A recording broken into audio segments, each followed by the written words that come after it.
ഞാൻ എൻ്റെ സഹോദരിമാരോട് പറയട്ടെ, നിങ്ങൾ ശ്രദ്ധിക്കേണ്ട ഒരു നിസ്കാരമുണ്ട് നിസ്കാരത്തിന്റെ കൂട്ടത്തിൽ. അതേതാ? മെൻസസ് കാലത്ത്, അതുപോലെ തന്നെ പ്രസവം കഴിഞ്ഞ നേരത്ത് 40 ദിവസക്കമായ നമ്മളെ നാട്ടിൽ കൊണ്ടൊരു 40 കുളി. ഇവിടെ ഇല്ലേ? ഇവിടെ ഉണ്ട് 40 കുളി. കുളിച്ചോട്ടെ, കുഴപ്പമൊന്നുമില്ല. നല്ല ഭക്ഷണം ഉണ്ടായിക്കോട്ടെ, കഴിച്ചോട്ടെ, അതിനും കുഴപ്പമൊന്നുമില്ല.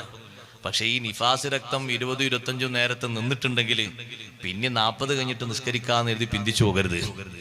നിസ്കാരം നേരത്തെ നടക്കണം. പിന്നെ അവരങ്ങനെ വിശ്രമിച്ചോട്ടെ, കിടന്നോട്ടെ, നല്ല പോഷകാഹാരങ്ങൾ കഴിച്ചോട്ടും തകരാറില്ല. പക്ഷെ ടൈമിൽ നിസ്കരിച്ചോളണം.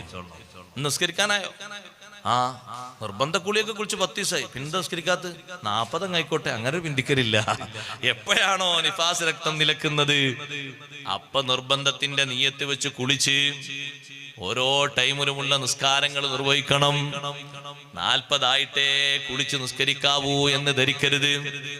മെൻസസായ ഒരു പെണ്ണിന് പകല് സമയത്ത് 2 മണിക്ക് 2:30 മണിക്ക് ബാങ്ക് കൊടുക്കുന്നത് 12:30 ശേഷമല്ലേ? 1 മണിക്കൂർ 1.5 മണിക്കൂറൊക്കെ കിട്ടിയിട്ടുണ്ട്, നിസ്കരിക്കാൻ സൗകര്യം കിട്ടിയിട്ടുണ്ട്. ആ പെണ്ണിനാ ളുഹർ പെരടിയിൽ നിർബന്ധമായി. 2:30 മണിയാകുമ്പോ മെൻസസായ പെണ്ണ് എങ്ങനെ ഉസ്താദേ നിസ്കരിക്കുക? 4-5 ദിവസം കഴിയുമ്പോ, അല്ലെങ്കിൽ 6-7 ദിവസം കഴിയുമ്പോ ഈ മെൻസസ് അങ്ങ് നിലച്ചു പോകും. നിർബന്ധത്തിന്റെ കുളി കുളിച്ചിട്ട് തുടങ്ങുന്ന ദിവസത്തിലെ ളുഹറില്ലേ, ആ ളുഹറിന്റെ കൂടെ ജമ്മാക്കപ്പെടുന്ന അസുറില്ലേ, രണ്ടും നിസ്കരിക്കല് വീട്ടിൽ നിർബന്ധമാണ്, ഒഴിച്ചുകൂടാ. ഇങ്ങനെ തുടങ്ങി വരുന്ന നിസ്കാരങ്ങൾ നന്നായി ശ്രദ്ധിക്കേണ്ടതുണ്ട്, ഓരോരുത്തരും സൂക്ഷിക്കേണ്ടതുണ്ട്. അതിനുള്ള അറിവ് നമ്മൾ ഓരോരുത്തരും സംബന്ധിക്കണം, നമ്മൾ ഓരോരുത്തരും സമ്പാദിക്കണം. അഷ്റഫുൽ ഖൽഖ് മുഹമ്മദുർ റസൂലുള്ളാഹി സ്വല്ലല്ലാഹു അലൈഹി വസല്ലം തങ്ങളുടെ സ്വഹാബ പള്ളിയിലേക്ക് ഇശാഇനും അതുപോലെ തന്നെ സുബീക്കും വരാത്ത ആളുകളെ തന്നെ അവര് വല്ലാതെ തരം താഴ്ന്നവരായിട്ട്, നിഫാഖിന്റെ സ്വഭാവമുള്ളവരായിട്ടാണ് കാണാറുള്ളത്.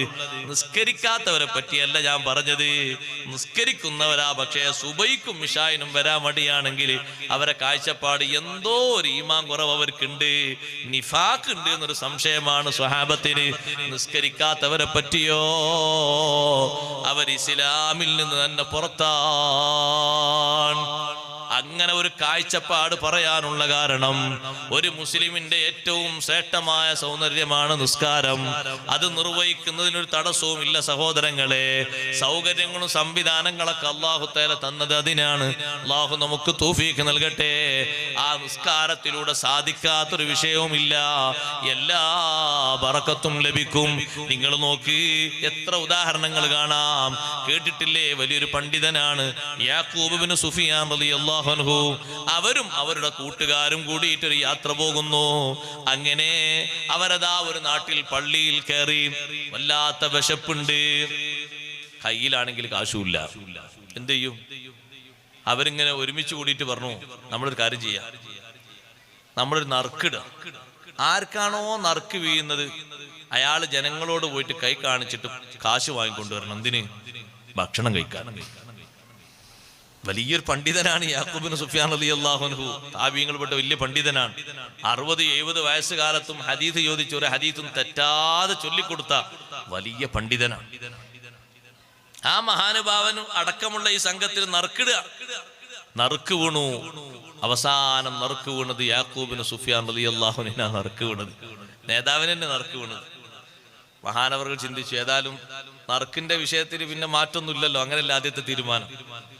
നിസ്കരിച്ചു.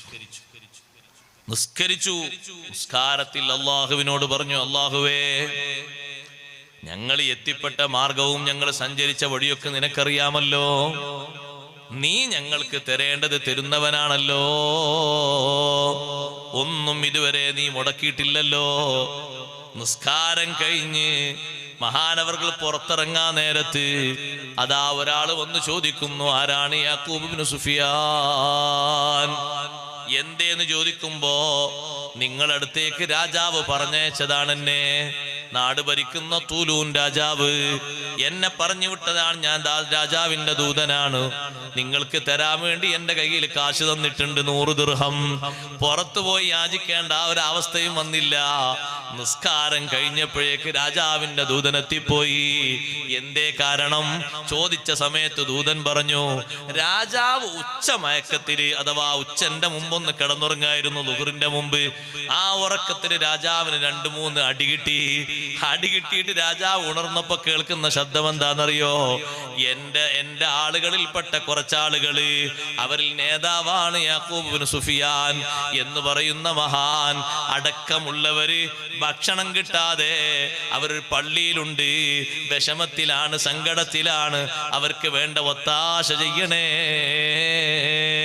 രാജാവിന് നിർദ്ദേശം കിട്ടുന്ന നേരത്ത് സഹോദരന്മാരെ ഇവിടെ ചർച്ചയും നറുക്കിടലും നടക്കുന്ന നേരമാണ്.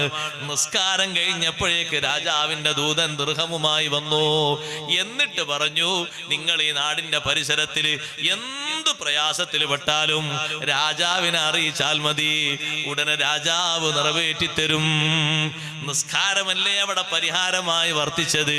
അതുകൊണ്ടാണ് അള്ളാഹു നമ്മോട് പഠിപ്പിച്ചത്, വസ്തഈനു ബിസ്സബ്രി വസ്സലാ. നിസ്കാരം ഒഴിവാക്കരുത്. മരിക്കുന്ന നേരത്ത് മൂമിനായി മരിക്കാന്നുള്ള നമ്മുടെ ആശയാണ്, ആഗ്രഹമാണ്, താല്പര്യമാണ്. ഇമാം സുയൂത്ത് റളിയല്ലാഹു അൻഹു നിസ്കാരത്തെ വേണ്ടതുപോലെ പരിഗണിക്കാത്ത മനുഷ്യൻ ഹലാഖിബത്ത് മോശമായി പോകും. അള്ളാഹു നമ്മളെ കാത്തിരക്ഷിക്കട്ടെ.